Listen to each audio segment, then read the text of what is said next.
ሰላም ጤና ይስጥልኝ የጤና ጥበብ ቤተሰቦች በዛሬው የጤና መረጃ ዝግጅት ስለ አፍ ጤና አጠባበቅ የተወሰኑ ሐሳቦችን አካፍላችኋለሁ።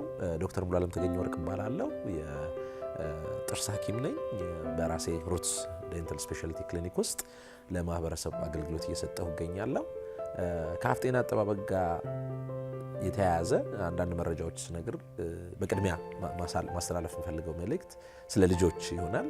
የልጆች የጥርስ አበቃቀልና የአፍ ጤና አጠባበቅ ልዩ አትኩሮት ያስፈልገዋል። ምክንያቱም የወተት ጥርስ የምንለው ወይም በልጅነት ጊዜ የሚያድጉት ጥርሶች አዋቂ ወይም ትልቅ በምንሆንበት ጊዜ ሙሉ ለሙሉ ተተክተው ወደ አዋቂ በቀሪው ዕድሜ ዘመናችን በአፋችን ውስጥ የሚኖሩ ስለሆኑ ከልጅነት ጀምሮ የሚደረግ እንክብካቤና ጥንቃቄ ጤናችን ላይ በተለይ ከአፍ ጤና ጋር ተያይዞ ትልቅ አስተዋጽኦ ስላለው የልጆችን የጥርስ ወይም ከአፍ ጤና አጠባበቅ ጋር ተያይዞ ያለውን ጉዳይ መረጃ መኖር አስፈላጊ ነው ብዬ አስባለሁ። እንግዲህ ልጆች ጥርስ የሚያበቅሉበት ከዛ ደግሞ ጥርስ መቦረሽ የሚጀምሩበት የሚመገቧቸው አመጋገቦች ምን አይነት የአፍ ጤና ጥንቃቄ ያደርጉ የሚለውን በአጭሩ ለማስረዳት እሞክራለሁ። ከ6 ወር ጀምሮ አንድ የተወለደ ሕፃን የጥርስ ማብቀል ሂደት ይታያል። ከዚህ ጋር ተያይዞ መውሰድ የሚኖርብን ጥንቃቄዎች ከጥርስ መብቀል ጋር ተያይዘው ያሉ ምልክቶች አሉ። ከጥርስ መብቀል ጋር ተያይዞ በህፃናት ላይ የሚታዩ ምልክቶችን በጥንቃቄ ማስተዋል ያስፈልጋል። የተለያዩ ከዚህ ከጥርስ መምጣት ጋር ተያይዞ የማሳከክ አይነት ስሜት ሲኖራቸው የተለያዩ በእጃቸው የሚያነሷቸው ወደ አፋቸው የሚከቷቸው ነገሮች በጠቅላላ ጤናቸው ላይ ሊያመጡ የሚችሉት ጉዳት ስላለ ይህንን ጥንቃቄና ክትትል ማድረግ ያስፈልጋል።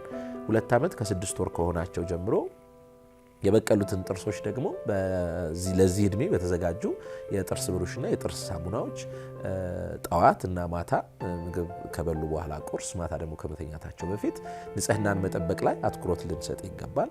እንዲሁም ከዚህ ጋር ተያይዞ በዋነኝነት ልናስተውለው የሚገባው ነገር የጡጦ አጠቃቀም ነው። ስኳር የበዛባቸው ምግቦች እንዲሁም የጡጦ አጠቃቀም ላይ ጥንቃቄ ያስፈልጋል። ምክንያቱም ረጅም ጊዜ አፋቸው ውስጥ ጡጦ የሚያደርጉ ልጆች ራምፓንት ኬሪስ የምንለው ወይም ደግሞ ብዙ ጥርሶቻቸው በጥርስ መቦርቦር እንዲጎዱ ያደርጋልና እዚህ ላይ ጥንቃቄ ልናደርግ ይገባል ወላጆች ብዬ አስባለሁ። እንዲሁም ደግሞ የጥርሳቸው አበቃቀል፣ አደራደር፣ የድዳቸው ጤናን ሁኔታ ልብ ብሎ ተከታትሎ በንጹህ እጅ ድዶቻቸውን ማየት እንደተባለው ደግሞ ከ2 ዓመት ከ6 ወር በኋላ ባለሙያ በሚመከር የጥርስ ብሩሽና የጥርስ ሳሙና ጥርሶቻቸውን ማጽዳት ሀቢት ወይም ልምድ እንዲያደርጉት ማድረግ ያስፈልጋል። ከዚህ በተለየ ሁኔታ ውስጥ ሆኖ ከመዘግየት ቀድሞ መምጣት፣ የድድ ማበጥ እንደዚህ ተያይዞ ሲኖር በአቅራቢያችን ያሉ የጥርስ ሐኪሞች መጎብኘት በቀጣይ አዋቂ የምንለው ጥርስ መምጣት ላይ ያለው አስተዋጽኦ በጣም ከፍተኛ ስለሆነ እስከ 6 ዓመት ባለው ዕድሜ ውስጥ ከፍተኛ ትኩረት ሰጥቶ መከታተል አስፈላጊ ነው።